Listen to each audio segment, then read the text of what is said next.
ও যুবক বলো না, তোমাকে কর্মযোগ্য কে বানাইলো?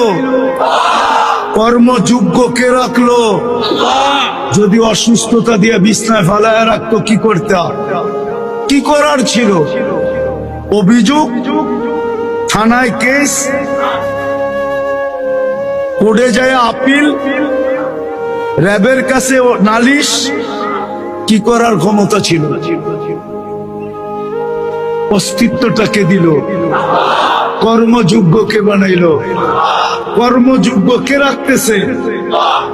কতটুকু নুন খাই, গুণ কতটুকু গাই? গুণ তো গাই না আল্লাহ। চলেন দেখি জান্নাতের একটু ধারণা দিয়া কার মনে এই আগ্রহ জাগে যে আমি চাই আল্লাহ আমাকে জান্নাতের বিনিময়ে কিনো। এই আগ্রহটা কার মনে পয়দা হয়? একটু জান্নাতের ধারণা দিয়া দেখি। আল্লাহ কিন্তু জান্নাত দিয়ে কিনতে চাইতেছেন।